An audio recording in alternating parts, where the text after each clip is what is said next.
మీ ఎలాంటి వ్యాపార ప్రకటనలకైనా వెంటనే మా ఛానల్ సంప్రదించండి. ఓం నమ శివాయ. ఓం నమో వెంకటేశాయ.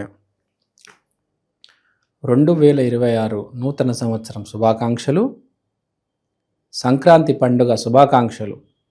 మీ అందరికీ మంచి జరగాలని హృదయపూర్వకంగా కోరుకుంటున్నాను. ఇప్పుడు మనము మిథున రాశి వాళ్ళ గురించి చూద్దాం. మిథున రాశి వాళ్ళు జనవరిలో ఎలా ఉండాలి? జనవరిలో మనకు తెలిసిందే పుష్యమాసం. మీరేమో మిథునం అంటే బుధుడు. సో ఇప్పుడు గురువు బుధుడు కలయిక గురించి మాట్లాడదాం. సో మనకు ప్రపంచంలో భూమి చూసుకుంటే 2 రకాల మనుషులు ఉంటారు. ఒకడు మంచోళ్ళు, ఒకడు తెలివివాళ్ళు.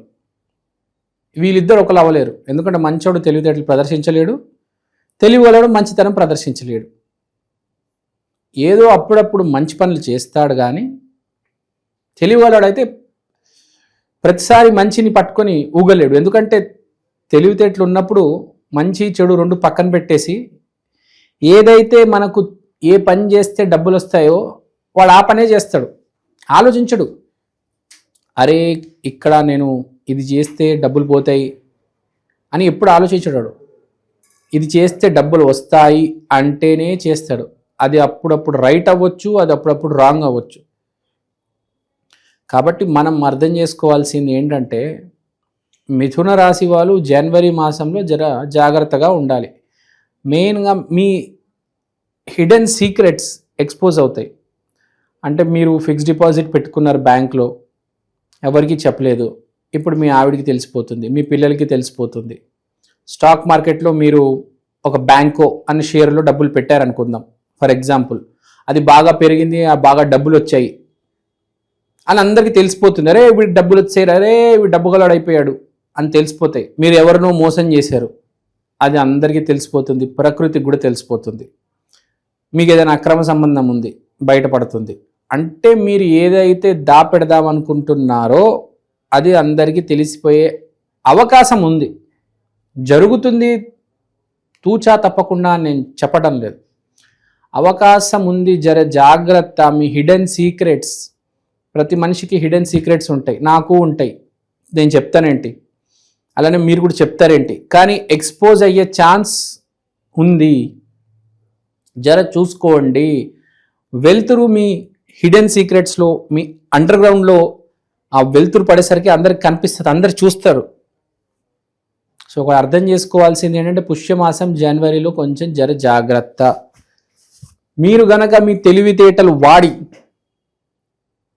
కొంచెం ఊపుతో ముందుకెళ్తే మీరు దీన్ని కొంతవరకు కంట్రోల్ చేసుకోవచ్చు.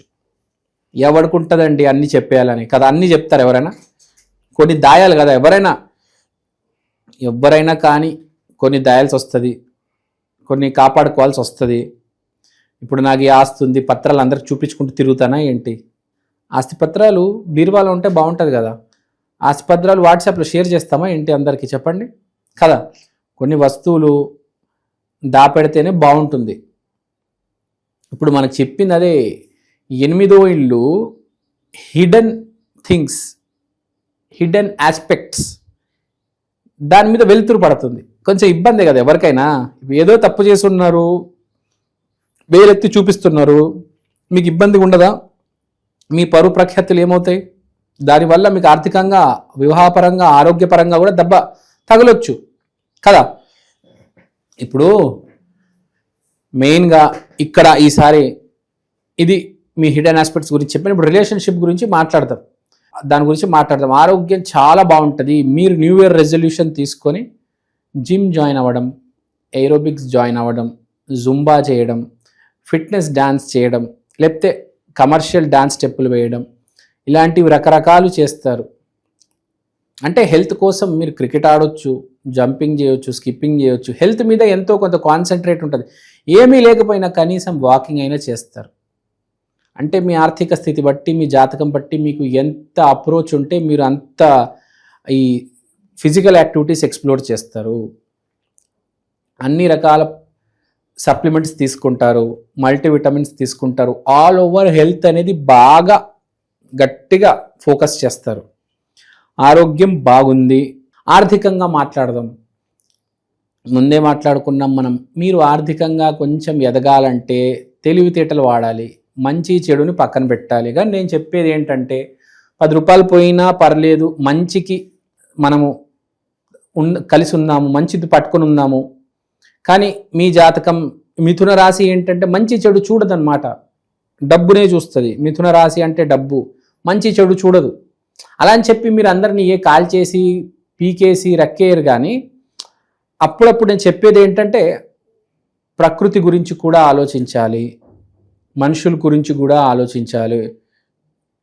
ఇప్పుడు ప్లాస్టిక్ వ్యాపారం చేస్తున్నారు, లేకపోతే ఏదో ఒక వ్యాపారం చేస్తున్నారు, అది ఈకో ఫ్రెండ్లీ వ్యాపారం చేయొచ్చు, బయోడిగ్రేడబుల్ వ్యాపారం చేయొచ్చు. కానీ మీరేమో డబ్బులు అయిపోతాయి, ఈ ఫిల్టర్ కొనాలి, ఆ ఫిల్టర్ కొనాలి అని చెప్పేసి కకృతి పడకుండా ప్రజల గురించి ప్రకృతి గురించి ఆలోచించి మీరు కొంచెం మీ వ్యక్తిత్వ వికాసంతో తెచ్చుకొని కొంచెం చైతన్యం తెచ్చుకుంటే ఒక 10 రూపాయలు పోయినా మీరు చేస్తున్న వ్యాపారం వల్ల 10 మందికి హాని జరగదు.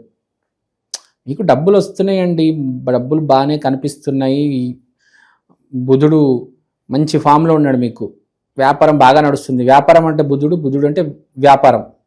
కానీ దానివల్ల ఇబ్బంది జరగకూడదు కదా. ఇప్పుడు ఫర్ ఎగ్జాంపుల్ నేను సినిమా యాక్టర్ని అనుకోండి, నేను ఒక సినిమా తీశాను, కొంచెం మంచి సినిమాలు తీయాలి కదా. బూతు సినిమాలు, పిచ్చి పిచ్చి సీన్లు ఉన్న సినిమాలు తీయకూడదు కదా. సొసైటీలో మీకే కదా పిచ్చి పేరు, చెడు పేరు. కాబట్టి మంచి యాక్టర్ అన్నప్పుడు మంచి సినిమా తీయాలి, పిచ్చి సినిమాలు తీయకూడదు. పిచ్చి సీన్లు, ఎక్స్పోజింగ్ సీన్లు. మంచి సినిమా ఒక 10 మందికి ఒక చైతన్యం తీసుకొచ్చి 10 మందికి ఒక మంచి జరిగే సినిమా తీయాలి. ఒక బొమ్మరిల్లు లాంటి సినిమా తీయాలి, పిచ్చి పిచ్చి చిత్రాలు తీయకూడదు. అట్లనే మీరు కూడా ఏ వ్యాపారంలో ఉన్నా, ఏ జాబ్లో ఉన్నా మీ వల్ల కొంచెం మంచి జరిగేటట్టు చూసుకోవండి. పిచ్చి సినిమాలు, బూతు సినిమాలు తీస్తే డబ్బులు వస్తే కానీ పేరు ప్రఖ్యాతి పోతుంది. కాబట్టి ఆ అవకాశం ఉంది. పేరు ప్రఖ్యాతి విపరీతంగా బిజినెస్ వల్ల బాగా డ్యామేజు. ఒకటి బిజినెస్, ఒకటి జాబు. మెయిన్గా ఈ సినిమా ఫీల్డ్లో ఉన్న వాళ్ళు, తర్వాత పాలిటిక్స్లో ఉన్న వాళ్ళు మనం చూసుకుంటాం. పబ్లిక్ లైమ్ లైట్లో ఎవరు ఉంటారండి? సినిమా వాళ్ళు, పాలిటిక్స్ వాళ్ళు, ఇన్ఫ్లుయెన్సర్స్. ఈ ముగ్గురే కదా. సో వీళ్ళు తప్పడుగు వేయకూడదు. మనం చూస్తూ ఉంటాము, కొంతమంది బెట్టింగ్ యాప్స్ చేస్తూ ఉంటారు, సినిమా వాళ్ళు పిచ్చి సినిమాలు తీస్తూ ఉంటారు, తర్వాత వ్యూస్ కోసం పిచ్చి పిచ్చి వీడియోలు ఇన్ఫ్లుయెన్సర్స్ పెడుతూ ఉంటారు. సో అవన్నీ తగ్గించాలి, అది గుర్తుపెట్టుకోవాలి. కొంచెం మీరు ఏది పడితే అది చేస్తే మీకే రిస్క్ అవుతుంది, రేపు శిక్ష కూడా మీకు కనిపిస్తుంది. మీరు ప్రజల గురించి పట్టుకోనప్పుడు మీకు కూడా శిక్ష పడుతుంది, తెలుసో తెలియకో. వివాహ ప్రయత్నాలు ఇలాంటివి చేసుకున్నా, నేను చెప్పాను కదా రిలేషన్షిప్ వివాహ ప్రయత్నాలు ఎలా జరుగుతాయి. పెళ్లి చేసుకుంటే మంచి అమ్మాయి తగులుతుంది, పార్ట్నర్ అయినా మంచి అమ్మాయి వస్తుంది. మంచి కాలం పుష్యమాసం బాగా మీకు ఒక రకంగా ఈ వివాహపరంలో ఆ రిలేషన్షిప్ ఈ అంశాల్లో బాగా కలిసి వస్తుంది. కొంతమందికి ఎవరికైతే నూతన ఈ రిలేషన్షిప్ అనే ప్రపంచంలో అడుగు పెడుతున్నారు వాళ్ళకి మంచి పార్ట్నర్ దొరికే ఛాన్స్ ఉంది.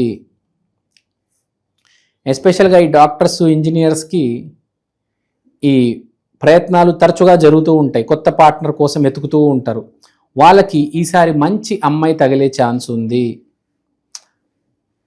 So it's actually a good news for the engineers and the doctors and whoever are active in this relationship field.